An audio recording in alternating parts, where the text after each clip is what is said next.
Good morning and welcome to my channel, Red Bone and Rice, and I am a red bone. I wish I could say to you this morning that it did not take me as many takes to make this video, but that would be a lie. And I know this is gonna get easier, it's gonna get better. But yeah, and I just have to keep laughing at myself because this perfection thing is just a mess. So anyway, welcome again, and I hope everybody had a good weekend. Today, I would like to talk to you from the topic of laughter is good for the soul, not chicken soup. And so even as I'm struggling to make this video, I have been sitting here like between every single take and just cracking up like, what the heck is wrong with you? And I'm like, it doesn't have to be perfect, but I'm laughing at myself and I keep pressing forward. So I've been thinking about this topic, since my last video. And I think about, I don't know about you, but as a kid, I did not like to be laughed at. And I didn't want to be the butt of anybody's jokes. And I tried to stay off everybody's radar. And so I was very, very shy, extremely shy and very introverted. I didn't talk to people. I had this little close circle of friends, and I didn't really talk to people beyond that circle. And I would always just kind of sit back and look at people, and I wanted to be outgoing like that. And I wanted to find humor in everything, but I would watch people laugh and I'd be like, but that's not funny. Why are you laughing? That's not funny. Why are you laughing?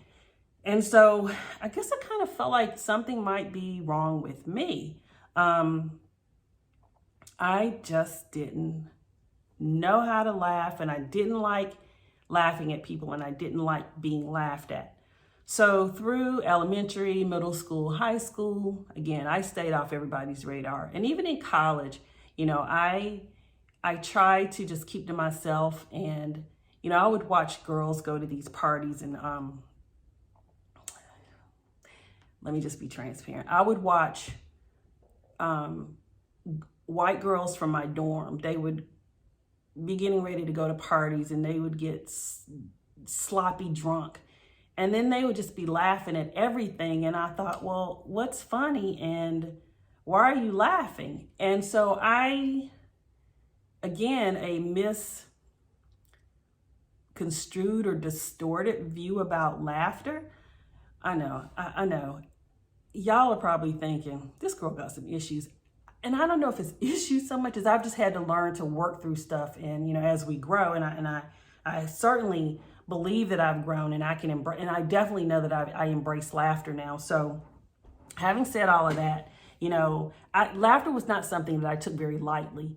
And now that I'm an adult, and probably I guess, when you turn 30, if you're not 30 already or haven't turned 30, when you turn 30, that's like a rite of passage where you start to feel good, a little bit good about yourself, and you start to understand you a little bit better. But when you hit 40, you really don't care anymore about what other people think, and you can laugh. And so I think I began to really laugh at myself mid to late 30s, but like 40 until present day me, I definitely laugh at myself a lot. And I'm okay with that. I'm okay with being quirky and goofy. And I don't care that people don't understand that or get it. And I think part of that comes from having worked with children and teens, because they don't judge you. They just let you be who you are, and they embrace your quirkiness. I remember the teens that I worked with at the high schools before, I didn't have to be perfect. They just let me be me. And if I did something goofy, we laughed about it and we moved on. And I wasn't sensitive to being laughed at. And I was embracing that. But as an adult, when we go through hurts and stuff, we don't feel like that's anything to laugh at. We're not feeling good about that. And I remember I was engaged about 20 years ago. Yeah, it's been about 20 years. Needless to say, I did not get married, and I'm still not married, and I don't have children. But I was about to marry the wrong person. At the time, I couldn't see that. And God had given me warnings and red flags, and I was ignoring those things. And as a result of that, I was deeply hurt because the wedding the engagement and the wedding, that they were called off like 10 days before the wedding was supposed to happen. And I was humiliated. I was ashamed. I was embarrassed. And because of that, I couldn't laugh and didn't think I would ever laugh again. If you've ever experienced a hurt that deep, you don't know if you can bounce back from it, because I tell you that I wanted to lose my mind. I thought I was going to lose my mind. I know the enemy wanted to take me out, but I really believe God had other plans for me. And so it wasn't until, I guess during that year following the breakup, that God allowed me, I was spending more time with God, more intimate time. And so I just began to embrace that, but also just to seek joy, to seek laughter in things and in people, with people. And that brought my healing a lot quicker than if I had just been isolated or sulking. And I remember this guy came up to me that I worked with at the time that it happened. He knew me. He didn't know me very well, but he knew me. And he said to me, "Oh, you're going to look back on this a year from now and you're going to be laughing about it." And I thought, this Buster has lost his mind. I said, "Well, I ain't laughing about it now." I was just like, what? That's stupid. Don't talk to me.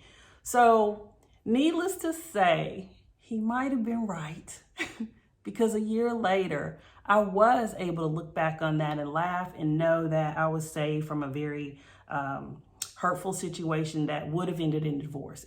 We would have gotten divorced, no doubt. And so knowing that I could then laugh about it, and my friends could tease me about it and embrace me, and we laughed together, because they were waiting.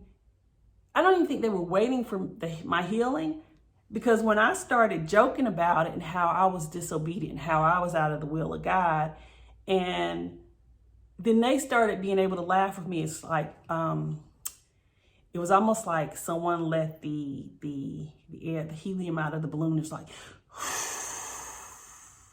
and so everybody could laugh about it. And I remember my cousin, I won't say she tells lies, but I think she distorts her truth a little bit sometimes. So when I was going through the wedding being called off, she swears, when she was there for me, that I was so out of my mind that I was crawling around on my bed in a circle like a cat.